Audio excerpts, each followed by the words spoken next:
California.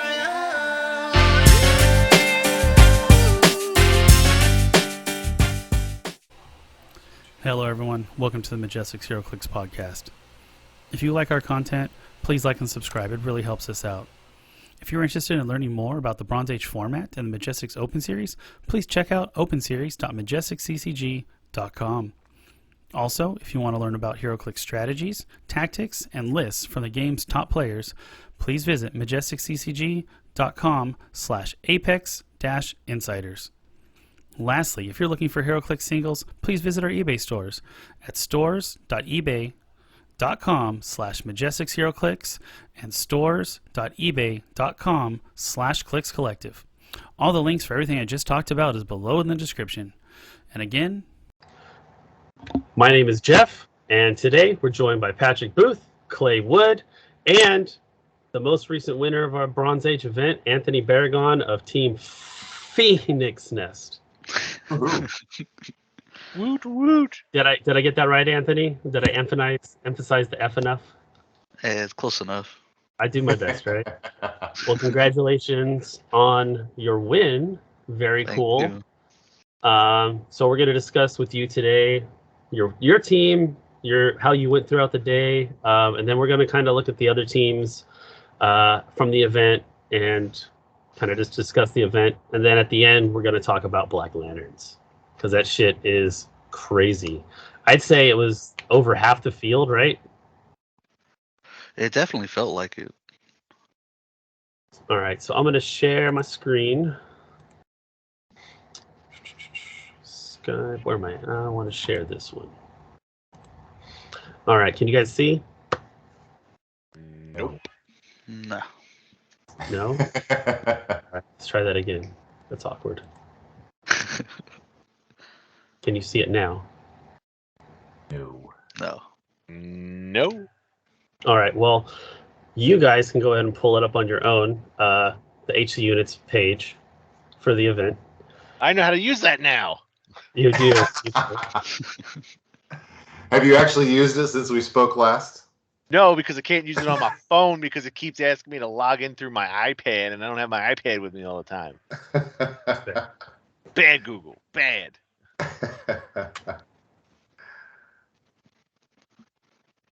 Let me know when you guys are in. I'm on it, but which one would you like me to click on? Let's start with Anthony, the main man right here.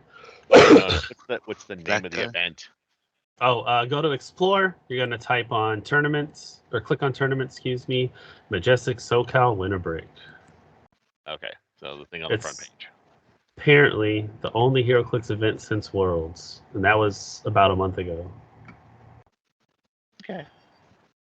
I think there was a nationals in Italy that I actually have been too slow to add to the site, but According to Clay's website, this is the only event since Worlds. yeah. People are eager to play. We need to give them some tournaments. I like it. All right, Anthony. You and I were kind of on the same mind with the Lysa Dark. What about the rest of your team? Let's talk about it.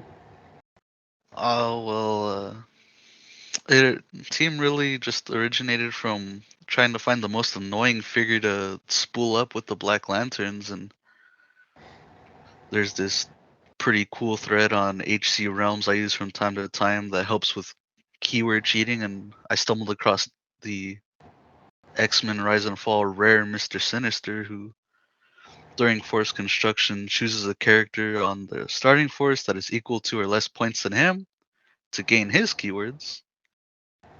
Then I did some rules poking around and figured out that you could give him Black Hand and he can pass on the Black Lantern keyword to a character of his choice, and found out that APOC can keep his sword and still be a douchebag. That's pretty solid. This is brilliant, and I give you kudos too, Anthony, because like my site was messed up, and it didn't give you the credit for being a theme team when it should have. So I've now fixed that bug, but Was it a Scott Porter bug? this is it wasn't. It was only giving out the keywords that Mr. Sinister had Mm. originally assigned to him, not the ones that he gained by other mechanisms. So Okay. very clever. I'm not sure. That was probably tricky to encode, wasn't it? It was. I'd already done it for Deathstroke. Okay. Because Deathstroke does the same thing, and somebody pointed this out a couple weeks ago. I just didn't realize that this Mr. Sinister did the same thing. So Okay. it was very easy to fix now that the code was already in place. But this was clever. I really liked this. Boy, you did Very a great job, ingenious. Thank you. You Okay, know. so maybe I'm not understanding this. So explain it to me and maybe some of the other people that don't understand. How does Apocalypse gain the Black Lantern keyword? So I'll break it down because I got the rules on the of this. So Black Hand at forced construction gives the Black Lantern keyword since the errata back in the day, right?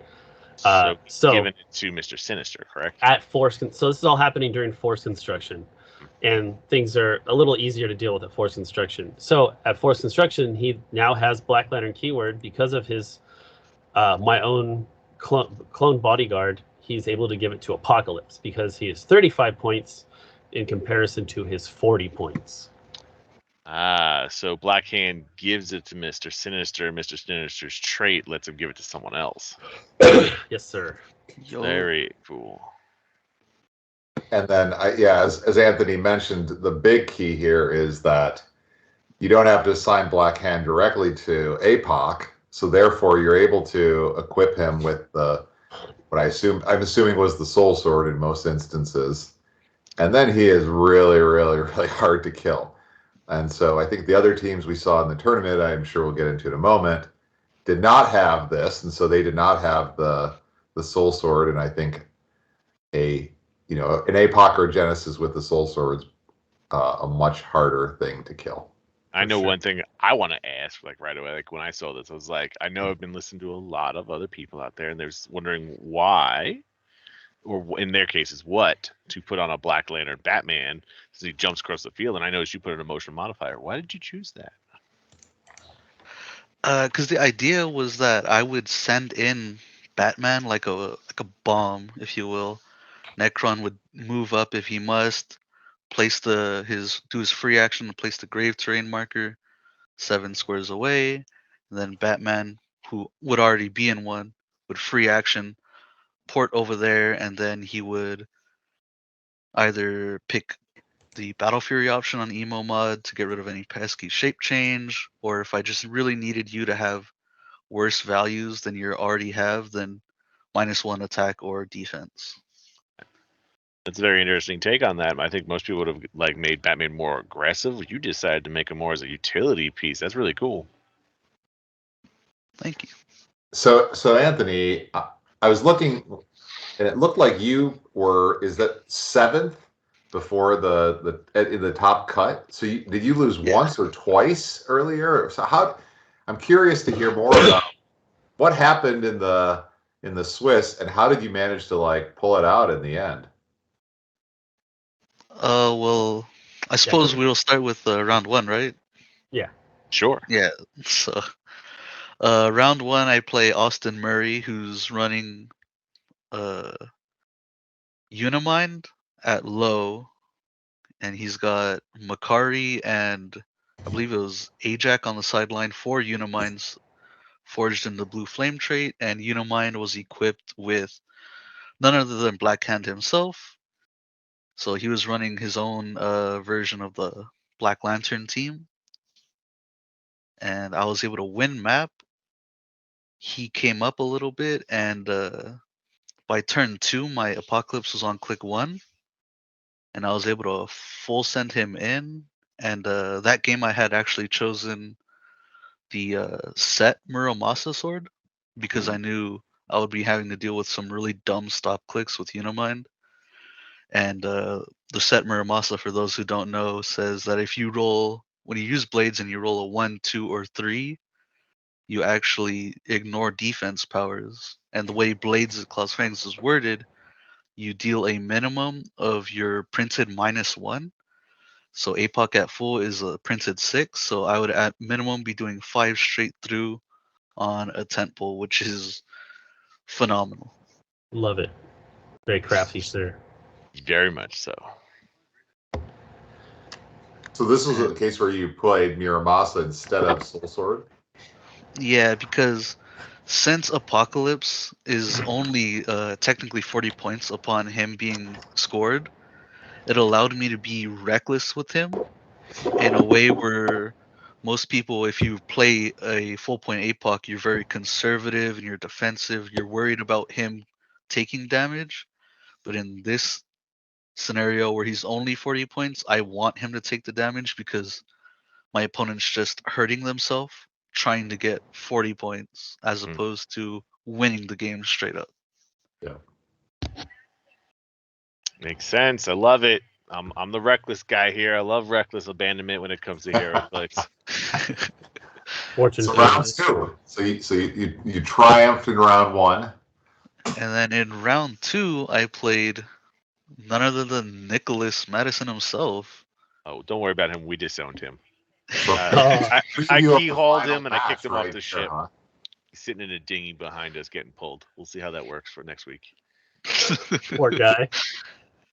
And this one was actually a really crazy one because I had to read his The Order ATA like 6 times throughout the course of the game.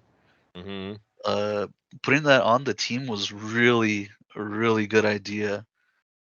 And his team was like honestly very well made between the Order ATA, his choice of equipment, and that stupid Scott Porter giving everybody +1 attack and damage. Oh Very man, You're welcome. You're welcome. it was from brutal. So this It is where I think we was- should pause and actually talk about Nick's team. Let's Mhm. go into the details here. What? So Nick's team was 4 cornered surfers, a bunch of equipment. You guys can look at it on the screen. But the Bronze Age aspect of his team was the Order ATA, additional team ability. It's 3 points per character, so he paid a total of should be total of 15 points. Order didn't make it onto the Scott Porter on the bottom, but it should because I believe this one has all the keywords. Yes. So the character using the team ability cannot be targeted by an opposing character of the listed power if any character using the team ability was already hit by an opposing character using that power this turn. It's a little wordy. So if you get hit using any of these 10 powers, you can't be, and none of the other characters or that same character can be targeted with those powers again. So the powers are Flurry, Incapacitate, Charge, Psychic Penetrating Blast, Hypersonic Speed, Range Combat Expert, Running Shot, Exploit Weakness, Blades Cause Fangs, and lastly, Close Combat Expert. So all the good powers. All the good powers. So if you charge Flurry, Close Combat Expert in with Exploit Weakness and we'll just say Blades for shits and giggles, right? No other character, and you hit that first attack. No other character using this team ability can be targeted with any of those other powers that I just listed. So you have to really pick and choose your targets, and the passive powers you can't choose not to use. You can't just say, "Oh, I'm not going to use Close Combat Expert." No, you have to use Close Combat Expert. It's not a pick and choose when you get to use powers. Powers aren't optional. So it was a very good strategy into stopping the flurries, stopping Psych Blast and stuff. So why don't you talk about the Psych Blast situation a little bit? All right, so that was a weird situation because the way it was ruled in the moment, I had my APOC who was on click 1 attack a Carnage Surfer. He had hit, gone through the shape change of the senses, and on click 1 he has penetrating Psychic Blast. And in the moment, it was ruled that no other character would be able to target him that had a Pen Blast, but we had found out that the question that was posed to the judge was incorrectly asked, and I would have been able to make the ranged attack with at least a character that had Pen Blast, because Pen Blast is not on when you're making a close attack, because it specifically checks when the character makes a ranged attack. That would make sense. That sounds very common sense. I have to say this seems like a power that needs to be re-examined within the format, because when this was originally created, those powers were optional. Yeah. And so you could just say, I'm going to make the attack, I'm just not going to use Pen Blast. I'm not going to use range combat expert.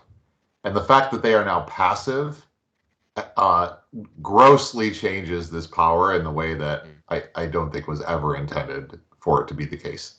I'm going to play devil's advocate here, if that's okay. Sorry, what's that? Oh, yeah, I'm going to play a little All devil's advocate here. I agree with your statement, but at the same time, the player that created this is severely limiting their pool, because the keyword that this is attached to is not the easiest keyword to have. Now, I understand, yes, it is on Carnage Silver Surfer, and you would need to have, as our friend Nicholas has done, 4 of them, right? Where'd you get the 4 of those from, buddy? You keep paddling, okay? We'll talk about your reinstatement next week, right? So yeah, it's really hard for an individual to really pull this off without really getting the entire community behind them. But I can see your point. Maybe there could be something where it's like it addresses the fact if there was multitudes of a figure getting this ATA rather than just getting rid of it. Does it see what I'm getting at? Because it's problematic because of the one figure. I think it should be probably reworded to reflect. Sure. So something could be done. So something we discussed at dinner after the event was, say a character has protected or safeguard Psych Blast, right? Mm-hmm. What happens? Can they not make the attack? I don't know the answer to that one, Jeff. That's why you're our rules guy here. Well, I'm just curious so what happens is they just can't use Psychic Penetrating Blast for that attack. Yeah. Oh, so it just turns off the ability. Yeah. So, which is how it was originally intended for it to be. Yeah. That would make more sense, where it's like, hey, you got your one shot with the power. That's right. Yeah. Now it shuts the others off. So how are you going to fix it when it comes to Flurry? Because once he hits with that first Flurry attack, he can't make the second Flurry attack, or just, I guess you're SOL when it comes to Flurry. Maybe you're just SOL when it comes to Flurry. But if we do look at it and make a judgment call that what it is, but I always have to keep in mind that we play Heroclix in Bronze, and we kind of have to take things as they are. We don't play with Heroclix. Like, we're not trying to create the game ourselves. Very true.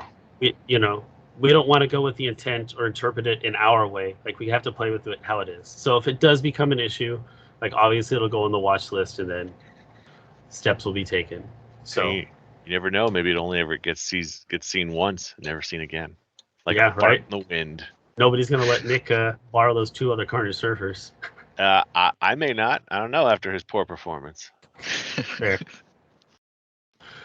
All right. So the rest of Nick's team, like I said, 4 Carnage Surfers with Scott Porter. They're getting +1 attack and damage from White Shirt Porter. He's just dishing out a lot of damage and a lot of attacks. All right. Did you want to go to Anthony's round 3, or you want to go down to me next? Yeah, let's hear about round 3. Or we could let's run through this quick. I'm curious to hear. So it sounds like round 2 went to Nick. It did. But you learned some lessons that I would imagine you applied in the final game, which we'll come back to. Surprise didn't get you twice. So then, what happened in round 3, real quick? Round 3, I actually played Richard Medina, and that was another really close, hard-fought game against another Black Lantern team. I heard that guy wasn't good, and he doesn't get any respect for not being good, right? Clay, also, Richard's White Scott Porter had the Birds of Prey ATA on it.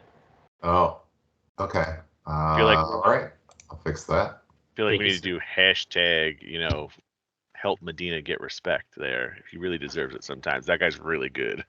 Yeah. He definitely is. I'm on your team, Richard. If you ever listen to this. Richard. Except for when he's on the other side of the table, then I try and beat his ass as much as I can. He's a good guy. I know, but if I'm playing him, I want to win. Maybe untighten the screws a little bit, have more fun, but that's about it. He's a good guy. Richard and I always have good games. All right, so how'd your game with Richard go? Oh, this one was crazy. I was not expecting the Birds of Prey ATA to be in use ever in my life. I actually didn't know it existed. So I had to read his ATA like twice to make sure I understood it. So I'll break down the ATA real fast. Well, it may take a little bit. So once per turn, when a friendly character using this team ability can use support as a free action, when it does, it may only target a character with whom it shares a keyword with and subtract 3 from the D6 roll instead of 2. So that's not how it is. So we in Bronze, if you go to the Bronze Age forum in the topic and stuff, someone asked a question, how does it work now? Because you're not subtracting 3 from the D6 roll, it's only half. So we rolled it as your target just heals 1 less than the whatever roll you make. You know what I like about this more than anything is that he managed to fit Scott Crampton at 4 points onto the team and still managed to hit a perfect 300 points by using the 1 point ATA that was so perfectly assigned to Scott. So the most impressive part is he paid, was it 30 points for leadership for the Scotty's Warbot. That was a power move. 30 points for leadership, so he wouldn't lose the Black Lantern core theme team. Yeah. So he could have went the other way and gotten rid of the Crampton and gotten rid of the Birds of Prey and played Prez Ricard, but this was a much better use of the points. Or he could have gone Spirit of the Game, but he said he couldn't find it. Spirit of the Game, such a good pog. So Richard, you said you guys were close? Yeah, I mean, like, his APOC was able to heal up faster than mine was. My APOC was ready turn 2. His was ready like turn 2, maybe. Yeah. But he sent his across the board. I had mine meet his halfway. Again, picking Muramasa because I knew I'd be swinging on some really annoying stop clicks. And I got a really good Muramasa roll. And I even moved up my Lyssa Drac to stop his APOC from healing in the aftermath, but my positioning was really shoddy, and then he was able to just send up his Necrons and make light work of my backline. Nice. So did Richard get it? Game 3? Yeah. Richard, you're from behind. I get it. It happens sometimes, man. I wasn't ready. All right. So I'm curious if, in the APOC versus APOC case, if the APOC with Black Hand on it punches the other APOC, hits the stop, is entity the possessor because it's equipped? Yes, you lose the possessor would be scored. That's pretty. But you don't lose the keyword. Because the only way you lose keywords in a game is if something specifically tells you to lose keywords. Other than that, any gained keywords throughout the game stay.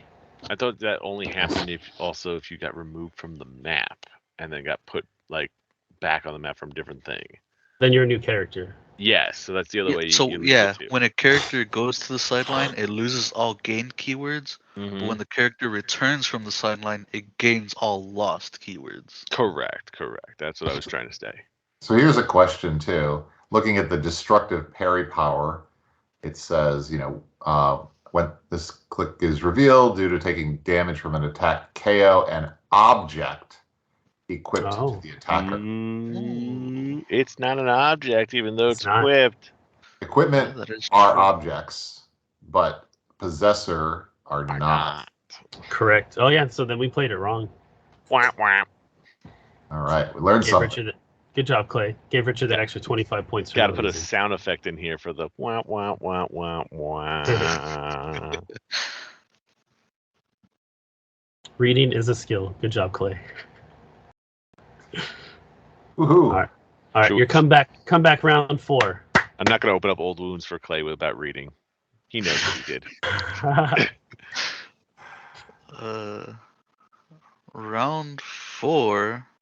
Now you got to be like, shit. I'm 1-2. This is not going well. In all honesty, at this point, I thought I was out. I thought it was over for me. I thought my day was done, and I was ready to pack my stuff. Mm-hmm. Yeah. But I ended up playing against. I feel really bad because I'm blanking out on it right now. Dakota. Looks like you played Dakota. Yes, I played Dakota Filinuk. I believe that's how you pronounce his last name. Yeah. And he was running Nimrod Prime, right? Nimrod Prime, Venom Wolverine, Venom Magneto, Mm-hmm. and the question, which was actually a pretty good play, and 2 10-point Supermen uncommon from JLU. Nice. This one, the dice and the tarots were heavily in my favor. Unfortunately for him, he moved up the map, realized that I was actually going to start healing APOC, and he made the decision to full commit to come into my face. And by the time he had made that decision, APOC was on click 1 and one shot both of his Supermen, allowing my Necron to heal up, and Necron was able to sidestep in to position, drop the grave marker, and Batman went to town. Nice. So then, looks like the top cut. I mean, I'll ask the question that no one Snuck asks. in. Did you eat lunch at least? What'd you have for lunch, man? This man's asking the important question. The win was fueled by none other than my favorite combo at Jack in the Box, a number 7 with no sauce. See, that's how you win, kids. You eat, right? Right, Roland? You yelled at me enough. You eat. Eating makes you weak. You gotta play the whole day without eating. Don't give me that bullshit. Says the guy that's It's just the guy who ate. Dude, that break is critical. I'm going to get a burger, chowing down. Absolutely critical. I try to eat throughout the day. We should talk about how to do long tournaments sometime. Game strategy. Yeah. Mm-hmm. Like or the meta, not the meta of the pieces played, but how to actually play. Mentality. The how to play rather than the what to play. How to keep your stamina strong. Yeah. I feel like that's a commercial for Viagra, but that's neither here nor there. So you played Richard. Top Yeah. 8. Top What 8. did you do different this time? It's the rematch. So this time I had a little bit better of an idea of what I wanted to do. This time I took him to the Temple of Gloom long map because I knew I would be able to protect myself a little bit better with blocking, being able to reach to the ceiling, and I knew he would have the same amount of difficulties traveling the map as I did, but I would have the slight advantage with my Black Shirt Porter being equipped with both spin and influence, being able to just free action kind of move my people a little bit and nudge them in the right direction, so to speak. But this game was intense. This game made me really tired. It was closer at the end, right? Oh, it was extremely close. It was. Pulled it out by 20 points. You got it with the chainsaw, right? Yeah, because fortunately his White Shirt Porter crit missed on a pulse wave that would have killed my White Shirt Porter. Jeez. So I was able to retaliate, and I was able to get it. So it was just Batman I needed to KO for the win.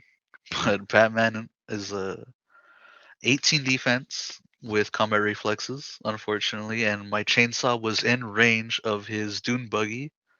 Really well placed, by the way. And the Dune Buggy, which is not a character, so it does affect constructs, made my really crappy 10 attack chainsaw into a 9 attack chainsaw. Oh, jeez. So I had the flurry and I needed a hit. I pretty much needed a crit. Got it. No probs were there. All community rolls were used. So I blazed, rolled like a 2, so I dealt 3 damage.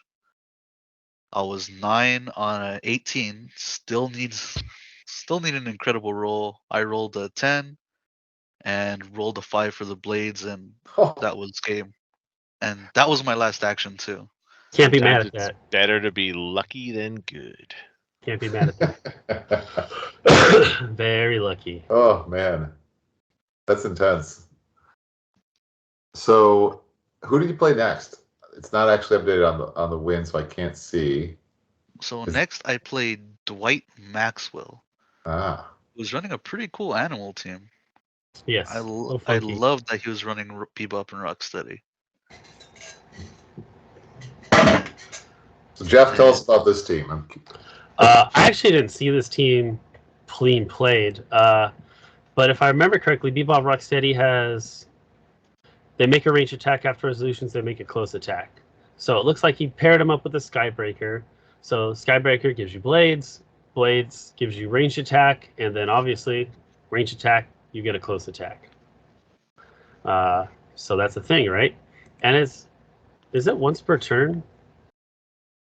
Oh, okay, once per turn for the blades. Okay, just wanted to make sure because I was like that could go on for a while. Maggot, obviously solid on any animal team. The brain, some more mind control through characters.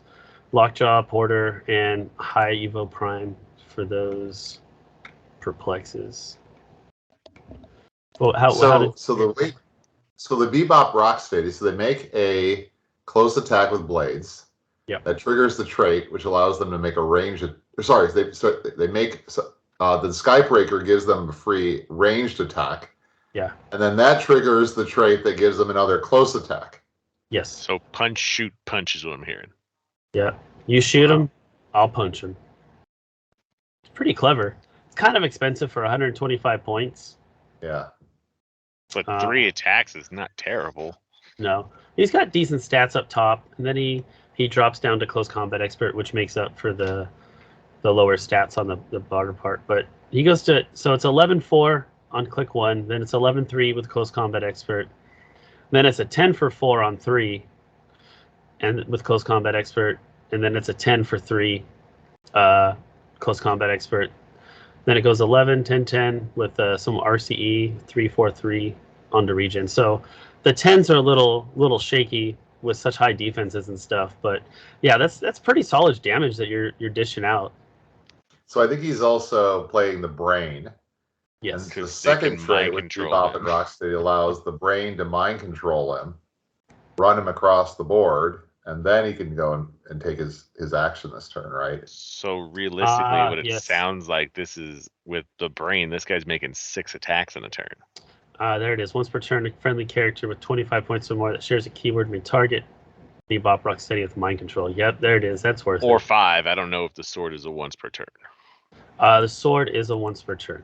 So he's making 5 attacks a turn, effectively, for what, a grand total of 160. I'm pretty sure all of us would pay for that pretty easily. It's pretty solid. Yeah. Okay, I see it. Let alone the cool. fact that Lockjaw can carry them both, the 14 squares, and then Brain can mind control Bebop. Yeah. No So he can get summoning carries sickness and get for those this free guy. attacks. Hmm. So was it a pretty easy match? Did you have trouble? Top 4? So this one was actually, and I mean no offense when I say this was the easiest match of the day. Pew pew pew pew pew.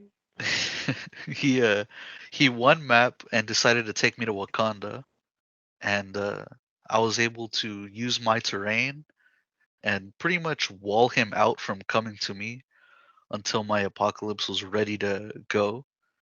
And once Apocalypse was ready to go, I barriered up, kept him out, and pretty much said, Apocalypse isn't on the map with you. You're on the map with Apocalypse. I mean, it looks like it's easy to chew through Bebop and Rocksteady, right? I mean, 17 toughnesses don't hold very well against 6 damage. No, it does not. So Bebop and Rocksteady went down pretty quick. thanks to the combined efforts of APOC and him using. Actually, it really helped that he used regen with Scott Porter because I had hit him with APOC, and then he moved off the grave marker that Lissa Drac had made because he had used regen. Yeah. And I was like, oh well, I don't need to move up my Necron to put a grave marker. Batman's just gonna come in and have a nice day.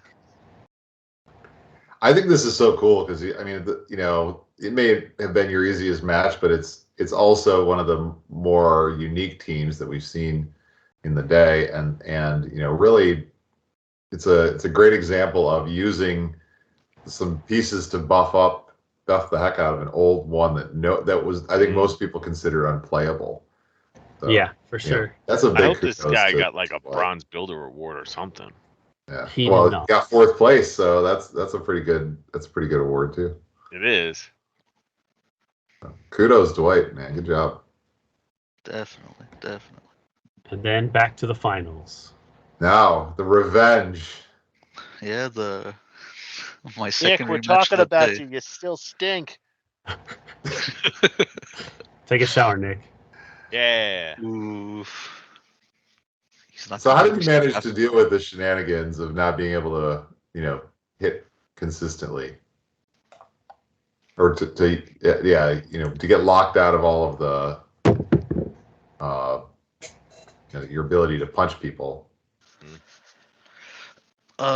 This one was actually it was a pretty enjoyable game because turn 1, or I should start with, I had won the map roll and decided to go to Robinson Park, which was like my favorite map of the day. And his turn 1, he flips the tarot card, the 7 of Pentacles, which is no improved movement abilities, and if you have plasticity, you can free move up to half your speed. So his whole team marched across the map in one line, and it was pretty intimidating. But on my first turn, I flipped the 3 of Wands tarot card, which let me use support as a free action. And with one power action from one of the porters, APOC was on click 1. Between So the you 2 free free actions and healed, power. and then you action healed, and then got him all the way up top. Yeah, it was 2 free heals and a power heal. Oh and he was boy, on better. click 1. And I knew that I have to swing for the fences with these guys. There's what's his name? Wayne Gretzky said you miss 100% of the shots you don't take. So I had to full send my APOC at one of his surfers. Luckily, he had 2 next to each other, so I figured I can dual target. If one gets the shape change, the other might not. And I got one. He failed his shape change. He failed his sense rolls, and I said take 6 straight through. And one shot a surfer.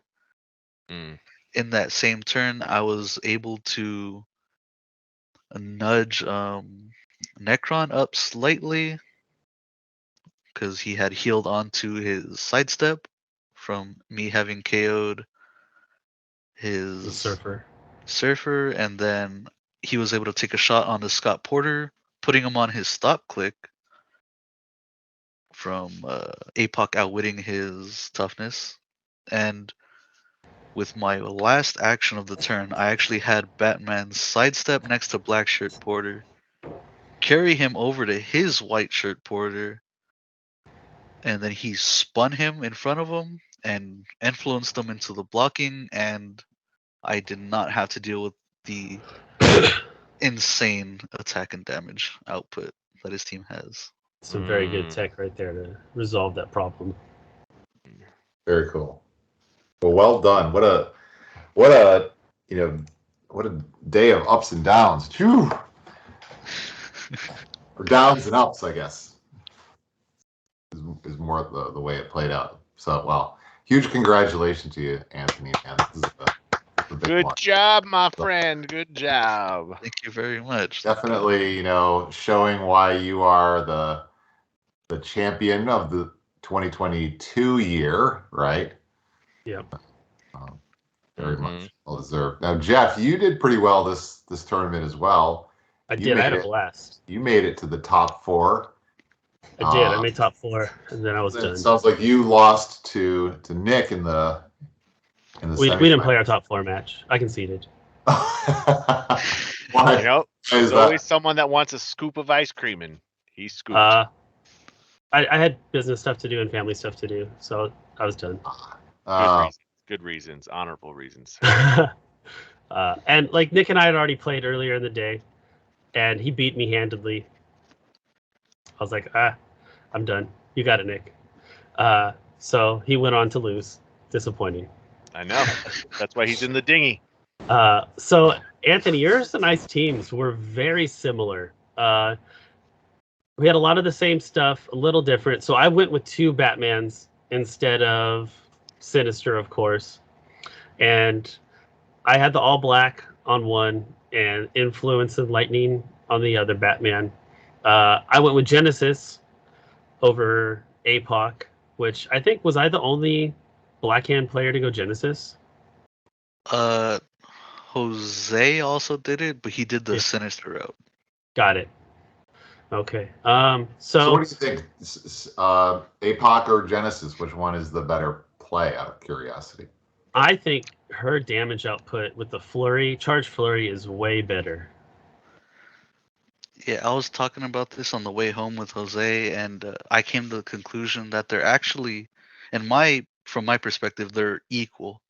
You pick which one you want based off of how you play as a player. Are you more aggressive? Do you like the reach of APOC? Do you like the damage output of Genesis? Mhm. Do you prefer her prob and precision over APOC's pen blast and outwit? I would dare say that maybe with the current meta going around where everyone's got super senses and shape change all over the place, maybe Genesis is 1% better than APOX only because of that. The precision was helpful, especially in some of those scary super senses rolls, right? But there was turn 2, she was full click, 100% of the times. So the move is support with the Porter. Then I pick regen off of Black Hand, and then I support again. And if I don't get all the way up there, like I'm stuck on click 2, then I free heal at the beginning of the turn with the Black Shirt Porter. So, and if not, something goes out and dies, and then she's up top click, and then I go. The all black Necrosword definitely came in helpful with Batman. So I was able to move out flurry most people.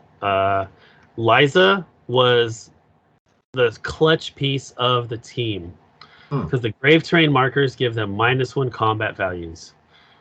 So I'm sitting back healing, right? They want to move in. I can spread my terrain markers out, so wherever they move in to attack me, they're going to be adjacent to 1. So their attack's down, their damage is down. So, and I'm getting +1 defenses because I'm adjacent to people I share a keyword with. So it's like a double perplex, basically. And she gives me access to 2 more barrier on herself, barrier on the Sinestro Core Ring because it's free. And then if I want to get real spicy, Indigo's dropping the barrier Pog too. So I'm burying 12 pieces of barrier. I'm like, go ahead. And their stop signs were positioned to where they couldn't run through the barrier. I had them separated enough to, they were 4 squares apart, so there was 2 squares in between. They couldn't get in. My map of choice was Stark Tower because it gave me enough time to heal up and to stop them from coming in so quickly. I had to search for a Matsume, the Murder City Enduring. It didn't really help out. I thought Batman's would do more of those things. Like Batman wasn't getting a token until he went out and attacked. And if he's attacking, he's going to kill something and he's healing. So I'm going to go off the willpower. Other than that, you know. Why Absorbing Man over Destroyer? I haven't played one. I wanted to see how it worked out, to be honest. Okay. Just wanted to see what it would work. Adam helped me build the team, so it was a little combination of us trying to get either Blackhand ban, the Porter's ban, or Necron, but we'll get into that later. So my round 1 was against Rob Nardis, and he was playing the X-Men I'm going to gain 95 points team. I won map. Time went by real fast, and we were just kind of durling around, and I finally moved up, and then I was like, all right, come in and kill something, because I'm going to crack back a lot harder than you are. So he moved up his Gladiator to prob his attack, and he didn't make an attack with it because I was in the grave hindering markers from Batman, so they could, like, Batman's grave hindering markers, drawn lines of fire drawn or blocked instead. So good. So I was able to one-shot Emperor Gladiator because he hadn't got a token on with Genesis. It was like a 16. I perplexed up. Okay, excuse me. Yeah, I perplexed up twice, and then the +1 attack, and then I had to do 1 to move. So it was a 16 for 6. I needed anything but a crit miss. Like, it's dirty, and luckily, you know, I could get through his impervious because I had the exploit, which was very useful. Round 2. Oh man, who did I play? Oh, I played sat over there. Oh man, I'm so bad. I forgot who I played. Who did I play round 2, Clay? You're looking at it. Round 2. Played Julio round 3. Jeff versus. Where are you? I'm waiting for him to say Nicholas so I can make fun of him. No, Kevin. Nicholas. Oh yeah, I played Kevin. Unfortunately, Kevin's team didn't work out how he thought it did. He chose Monster for Blackshirt Porter, and then he went to regen or support. Excuse me. I was like, he doesn't have the Black Lantern keyword. And then, yeah, things didn't work out for him as he wanted. Sorry, Kev. Oops. And Reading is then, fundamental. and then he got his Superman up to top click through other means and stuff, right? And then he sent him all the way over, and I only gave him one of the Batman to attack, which I was like, if he dies, that's fine, right? I'll take it. I think he kills the Batman, but I'm able to kill his Superman in 1 turn because I hit so much harder with Genesis, and then I flurried with the Batman, the other Batman. So it wasn't good for Kev. Very lucky 4 of you. If he dies, he dies.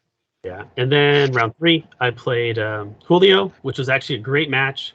It was very tactical between both of us. Like, we both didn't want to make mistakes. He was actually really nice. I forgot to roll my willpower on a couple figures, and he was like, yeah, go ahead. I was like, oh, thanks, man. I appreciate it.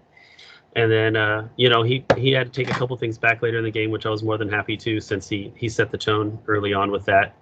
And then he came in with Sky Tyrant to try to attack Absorbing Man, because I set Absorbing Man up in a corner, so it's really hard to get in on him. And I hit my shape change, and he was done after that point. His Sky Tyrant was sitting there. So the following turn, I picked Plasticity, broke away through the wall to get Absorbing Man out of there. Then I TK'd up Genesis, and Flurry. And then I ported over Batman to kill his leech with a giant reach Necro Sword, and then he was just trying to play catch up after that. Round 4 was against Nicholas. He took me to a short map. It wasn't good for me. So I did my turn 1, heal, right? And then, he does this turn. Yeah. So I did my turn 1. He does this thing. Turn 2, I heal up some more. And then he gets the, what do you call it, card, the Plasticity card, moves out and just deletes half my team.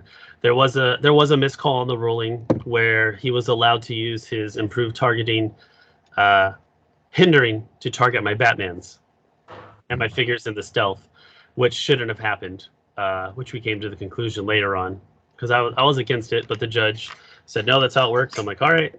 It's fine. I thought they actually ruled it at Worlds. They did rule it at Worlds that you couldn't target them if you had improved targeting hindering. I thought the opposite. I was at the table for that one. Oh. Yeah, I would have assumed that if you ignore hindering, then It's just not there. Yeah, it's not there. But the lines aren't hindered. It says Here we go again. the lines aren't hindered. When it's not your turn, lines of fire drawn to friendly characters through grave hindering terrain markers are blocked instead of hindered. So they're never hindered to begin in the first place. They're just blocked. But they're hindering terrain, correct? That's fine. But lines of fire are blocked. Okay, Instead so of- you can see if you have improved target hindering, you can see through hindering. But if the lines of fire are blocked, well, I guess my question would be, Blocked. what is the wording on improved targeting green? Because if it says something like it treats it as if it's not even there, or treats it as clear terrain, then they're non-existent. I don't have a card in front of me right now to read it. Do you? I don't have my pack with me, but I'll pull it up right now. Because if it says something along those lines, then I would disagree with you. But if it says something along what you're saying, where it's just not hindered, right, then it still exists. It still exists. Said lines of fire drawn. I believe it says. Don't. I'm going to read it in a second. But lines of fire drawn by this character are not hindered. It's WizKid's website's so slow. Thanks for your patience, guys. Lines of fire drawn by this character can't be hindered. So they're not being hindered to begin with. They're being blocked. Interesting. Maybe I agree with your with your analysis, Jeff, that you would still be blocked then if that's the case. I'm assuming that we just need to get this wind then. Yeah, and that's how it was ruled after top 8 because I put my argument in there, and we talked to the council, and your boy Roland agreed with me. Adam He agreed did. with me. I will say at Worlds, I Nick, did hear Nick it got ruled one over both me. ways. Huh? Yes. Yeah, I was gonna say at Worlds, I did hear it ruled in both ways. And which Alyssa was did pretty say confusing. that she searched the realms for how it was ruled at Worlds, and she said that's how they ruled it.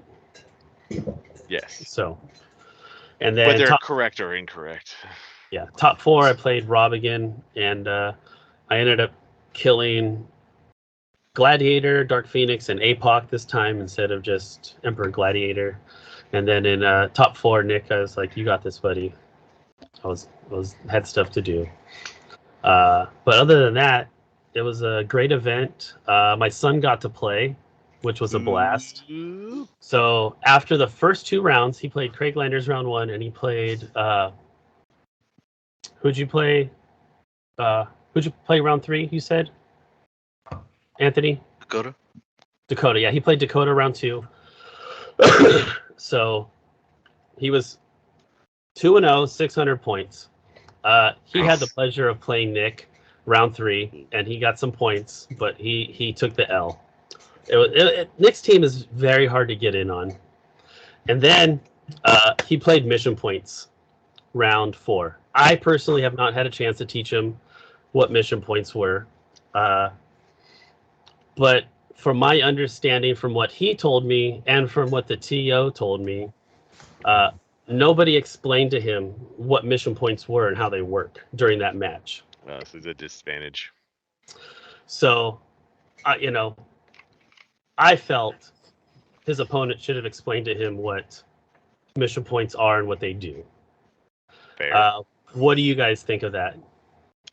I think we've all got our butt handed to us by mission points, and experience is the best teacher. For sure. I bet you he's not going to forget it. He's going to spend this whole week looking at mission point teams and he's not going to get caught again. I think the reality is, like, this format has a lot of that, and you just got to, you take that L and you turn around and you learn from it. 100%. Like, his attitude was fine about it, but like Papa Bear and me is just like, like the honorable thing to do as a player, like explain what's happening to your opponent, right? Because I played some funky stuff, and I'm always like, all right, this is what's happening. I'm doing this, and this is what's going to happen. And they're like, okay. Like, I'm always forthcoming about what my teams do. I'm not going to, I never want to get I got those moments, right? So that's just my thought on it. It is a very unconventional play style, and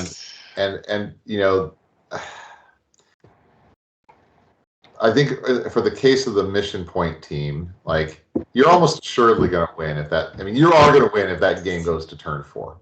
Yeah, you probably are going to win if that game goes to turn 3.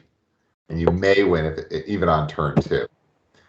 So a very, like if that's the case, then unfortunately stalling is a valid tactic against that team, which is not a very to be I don't think this happens a lot, but you have an advantage by keeping the game shorter. If that makes sense. For sure. I don't think so- that's a tactic that Ryder would use personally. I'm not accusing your son of. No, I know you're not, but I'm just saying I don't think stalling is in his wheelhouse yet. Maybe this is something else he needs to learn this week. Stalling? Yeah, don't teach him that. Don't turn him into one of those players. Oh no. I'm just teasing. No, I don't advocate for Uncle stalling. Clay and his bad advice. So I'll show you guys what Ryder played. He got 9th place out of 20. Mind you, he's 10. He's playing Blackheart Soul Sword, World's Finest All Black Necro Sword, Wonder Woman with the Golden Armor, Kid Thanos, Mephisto, and he played it very well. Everyone who played him said, they had a great time playing with him, and they love his attitude towards the game. So you guys will be seeing more of him. Now this is him coming to this is the Vegas team one that time. Pat won. It is. This is Pat with, State's right? team. Yeah. Because this is the team that I was practicing with to play at Worlds. So he's already seen me play it a bunch, and then he started testing with it when I wasn't using it, and I was like, "Look, this team really well. Like, just play this." So he started practicing again, and he's pretty proficient with it. Good for him, man. It's a tough crowd to hang with. Dude, it is, and yeah, it was tough competition. Like, there's a lot of good players there. Yeah, well I done. feel like over. So probably let's talk about. Go ahead. Oh, did we lose I Clay? think I'm getting a little lag. Sorry. Oh, you're good. We see you. I was going to say I'm curious to talk about this Black Lantern. The craze. Discussion. The craze. Yeah. It's you're Called the undead craze, right? you're paying 300 points for almost a 500 point team. I guess depending on who you play, which figures you put on your team, right? Genesis APOC, you're gaining 260 points, right? Well, let's So talk the- about it in the standard format, not in bronze specifically, because I feel like the Genesis and the APOC really only come to play if we're playing in bronze. Let's talk about them where they are right now, and then how bronze affects that. Better idea, I think. That sounds fine. So I'll pull up I'll go to the Tutorial set and pull up the chases. And then keep in mind. it's actually you're gaining. Because you can potentially heal up Mr. Sinister and Necron and Batman too, right? So my team would actually go from being a 300 point team to a 770 point team. Yeah. Which we had a lot of discussion when the X-Men Magneto swap was discovered, Which was cool. It's very cool. and that I think there was a lot of discussion around a point increase to the team. So and my argument but for the that other data point, Jevin, sorry, is that go ahead. there was a previous ruling preventing the Captain America from doing this for Avengers using the drone, right? Yes. Because for Captain America, it's during force construction, and because of the Namor trait with the dolphin symbol, means that all traits are active during force construction. So because the trait for Ultron being counted as 120 points, he can't be Steve Rogered onto Avengers.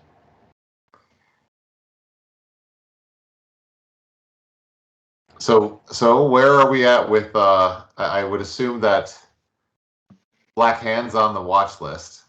So right now, Black Hand, the Porters, and Necron are on the watch list.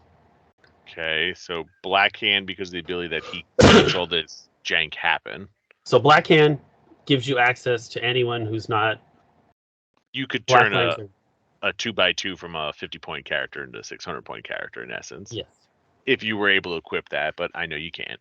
But in essence. I'm assuming Necron because he's the engine that causes this to occur. Yeah, he's the figure that makes this all happen, right? And then why the porters, though? That's my question. Because they're the ones that are doing the healing. Wouldn't that just mean the indigo ring is the issue, not the porters themselves?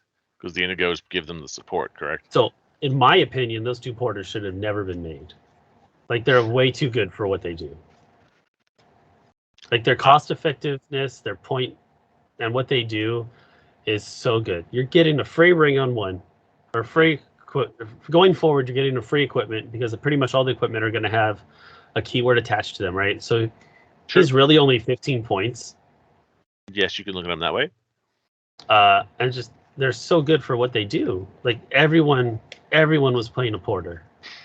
There's no reason not to, and I think there's a lot of big names out there saying like every team just starts off at 250 out of 300 because for 50 points you're both porters, right? Everyone's building a 250 point team.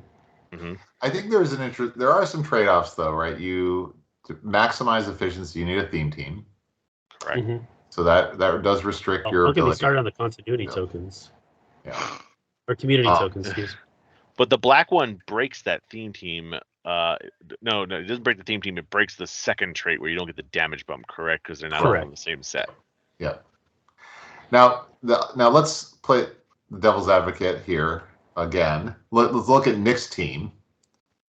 Mm-hmm. There is not a Necron on that team, but he is gaining 500 points through 4 Carnage Surfers. 'Tis true, but he is gaining it through their own ability, right?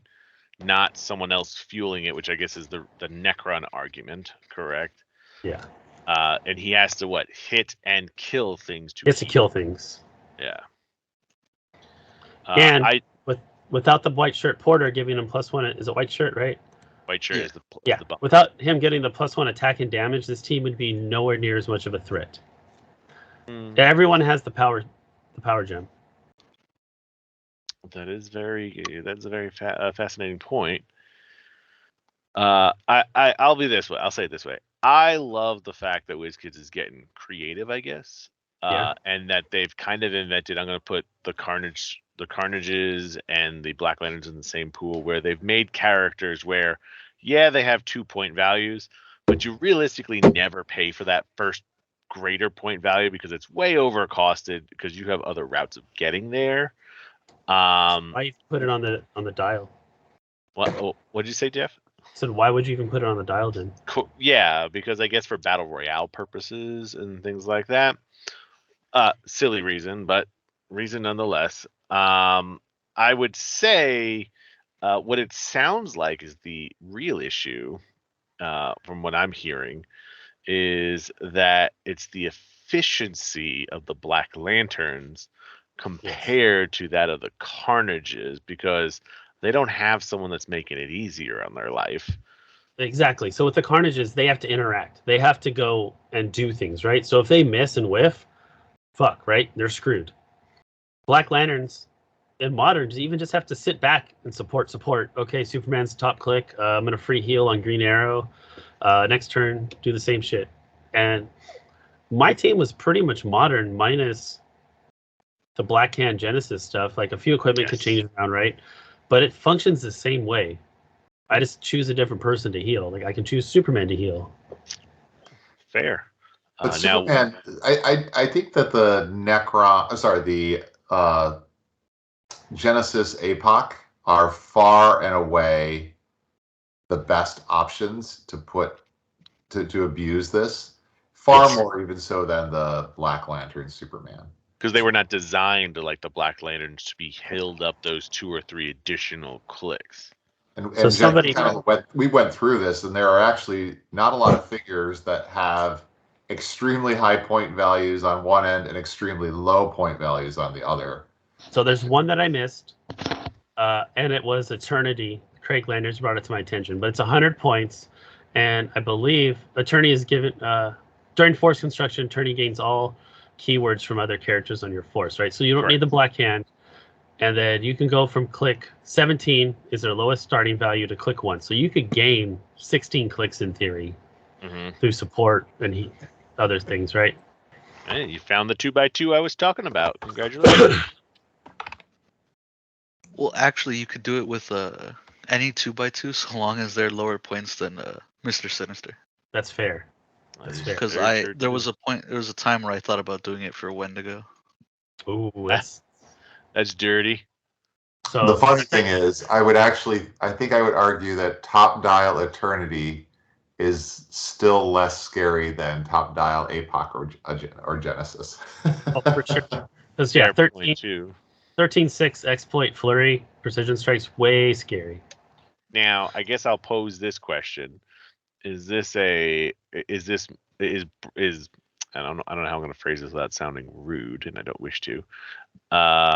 Is Root this it up, really bro. just a Bronze Age issue due to the fact that it causes the Genesis and Apocalypse problem because of Black Hand, or is that making it worse for you, or is it just kind of like it's an issue and we need to address it because it is in modern age as well? So it's definitely exasperated in bronze because you have access to figures that can give the Black Lantern keyword like Black Hand, and then you can do. So is your Sinister modern? He just rotated. Okay, so yeah, so it's definitely exasperated in bronze, right? But Superman goes from 120 points to 260, so you're gaining 140. Batman gaining 30. Wonder Woman, you're gonna gain 80. She's kind of bad, but yes. I'm just saying these are points Yeah. you can gain. Aquaman, you can gain 60. Martian Manhunter, you're gaining 100. Green Arrow, you're gaining 50, and Howl's gaining 80 again. Correct. So there's a lot of points to be gained there, right? But I think the big thing is, sorry, Jeff. I was gonna say Superman's scary up top. He is. He can hit for 10. Someone told me that they can swing with him for. But 120 points is a much larger investment than 35.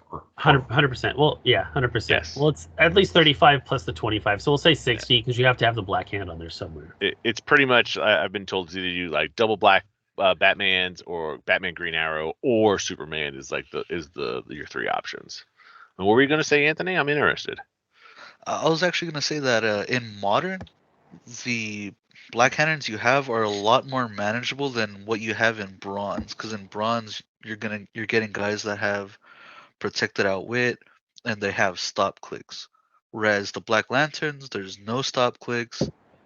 There's virtually no protected outwit. Your only caveat would be the Superman, but even then, it's not really outwit protection. It's just you need two outwits to really deal with the guy. Okay, so maybe the first hot fix is like restrict Black Hand the Possessor and see if that adjusts the field enough. And then if it doesn't, then we go farther. I mean, that sounds like a very reasonable choice. Yeah, I think we'll definitely see one more event with the shenanigans and kind of see how it goes. Because we like to get our data. Yeah. We want to see how things actually function. Which I believe, let me check the calendar. Is gonna the next ICQ is I believe going to be November 11th at Majestix SoCal. I believe Alyssa should know better, but I believe that was a date that she was looking at. So repeat at the same place. Let's see if it happens again. So I think that given that piece of information, I think we have to look at Craig Lander's team real quick. Yes, sir. And discuss what his did. So he named it the anti-Black Lantern Black Lanterns. Interesting choice. I love Craig and his weird ways. So Thanos from Guardians of the Galaxy, it looks like super rare, number 45. Let's see, where's it at? Other characters can't be healed. Avatar death. So he pays. That's cute. He pays 150 points, 175 points, excuse me. So the other teams can't heal, which is cute. I don't think he did very well throughout the day because it's a huge investment. But like he went with the anti-healing tech, right? Yeah. It's interesting that character is still, after what is it, well over a decade, the Yes. only real option to prevent healing. Which is strange. Well, Liza does it too, doesn't she? No, she just says when they use it, they get. Well, no, she does. Oh, does she? When she perplexes an opposing character negatively, they can't heal. Oh. Ah, But there is two things that I was really afraid of seeing, and I'm very thankful I didn't see, and that is the death card and the um crap, I'm blanking on it right now. Doom the Annihilate and Conquer. There we go. yes. Ah, both guys that I had. Damn. Yeah, so Doom and Island and Conquer just wrecks the APOC Genesis teams because they can't heal. They don't get the keyword, right? Where was Yep. Richard's Dooms? Richard was Yes. playing the He Black hopped on the Lantern bullshit. bandwagon. Oh man. So Richard, just I was when we counting think on Doom you. is out, Doom Yeah. is back in. So maybe we'll see an uptick of Annihilating Conqueror teams. Definitely, or maybe more death cards because I think I was the only fool that played it once. So, ironically, Rob Martis was playing the death card, but he had healing going on. So, Oops. it ended up fucking him twice, Oh gosh. which helped me out. Thanks, Rob. Not So great again, choices.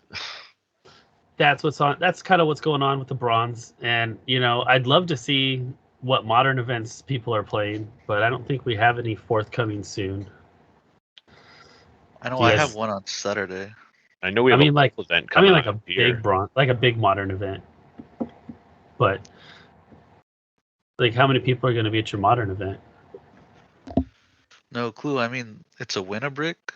Those Oh, generally snap. get like some pretty decent turnout. Okay, yeah, that should be pretty hardy. Nice. So let report back to us with what modern shenanigans people are having. Yeah, we need to get Jesse to who runs the winner bricks at Atomic Comics down in SoCal. We need to get him to start collecting the build sheets or something like that, giving us some data. Yeah. Yeah, I'm not aware of any other big events coming up either. Florida is the next big event, isn't that? That's which I think actually technically the Majestix Invitationals for first. that, because I think I thought Florida was December or November. They're the last weekend in January. Oh, January. okay. And the Very cool. Majestix Invitational is the first weekend in January. Yeah. Okay. Yeah. And then there's still two teams we didn't cover. We went over Anthony. We went over Nicholas's, myself. We went over Dwight's. Richard, we took a look at. Jesse Cortez was playing Mission Points. So doing all that stuff. And then Luis, another Vegas guy, was playing I'm proud of Spider-Man. you, Luis. Spider-Man Prime. With a bunch of good stuff. So I like the World's Finest, Sakaar and Iron Man solid, good addition of the Space Ghost, right? Mm-hmm. And the one that threw me off was the Brainiac at 30 points. But, I'll take it.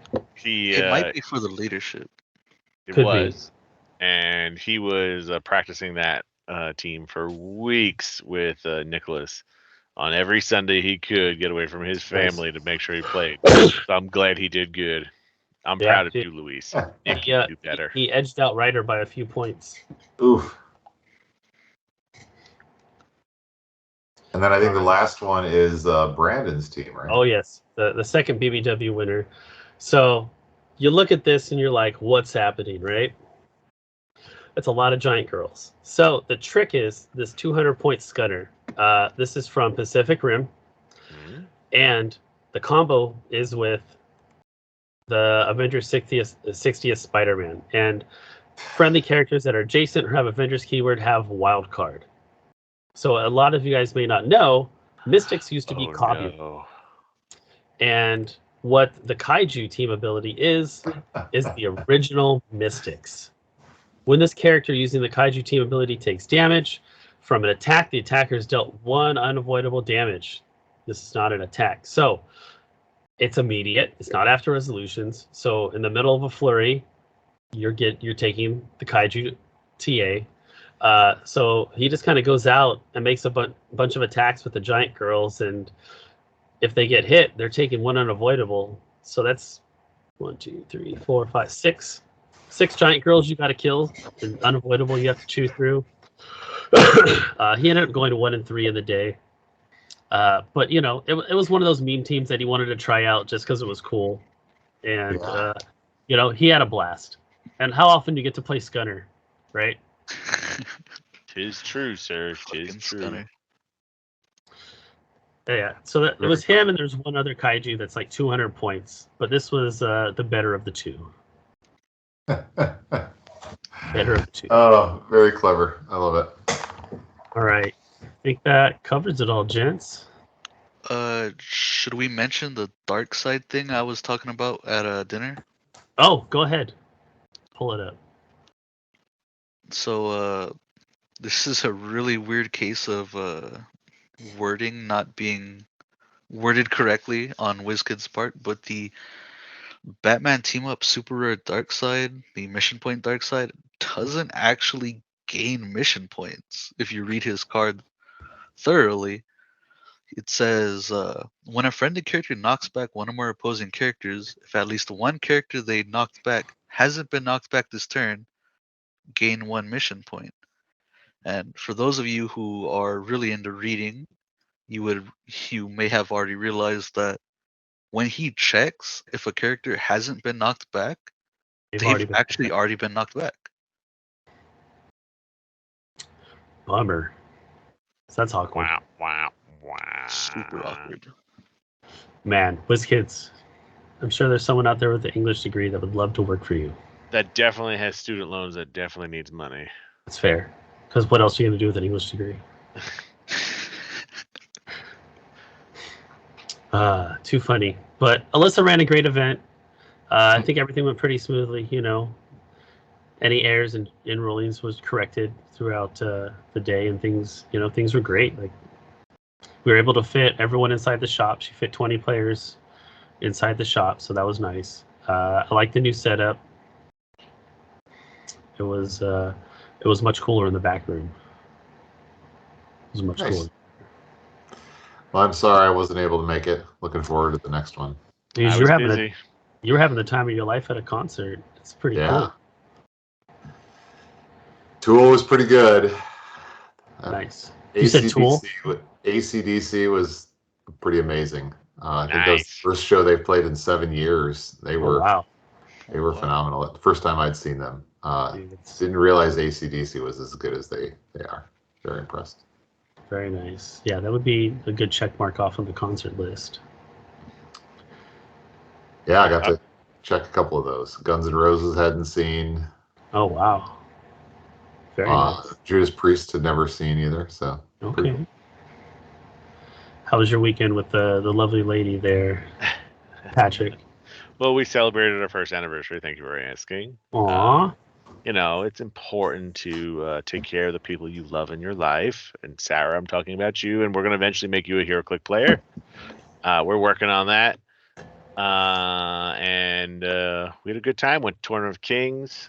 Got a nice hotel room.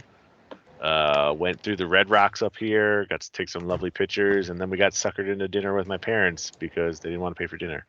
That's fair. So it was great. Very fun.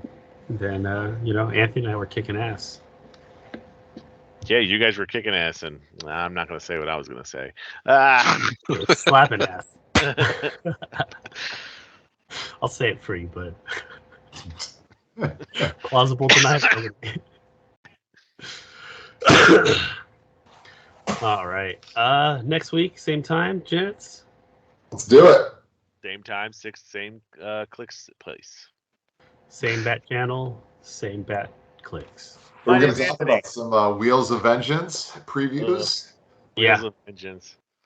I'm And not we can excited dig for this into- set. And I think, if I remember correctly, Superman drops this Wednesday. The Superman, Death of Superman Iconics drops this Wednesday. And Scarab V2. It's not that scary. Calm down. Don't want to change your Huggies this late at night. I think it's a little more work to get it to happen, but he could just be dead by then too. It also requires your opponent to be dumb and kill someone with the Superman team ability. You could do it yourself in like bronze. I actually think he has to die from attacks. Does it? I Yeah. think something like that. Yep. Oh, it's from an attack? Yeah. Okay, So your okay. opponent's got to be dumb.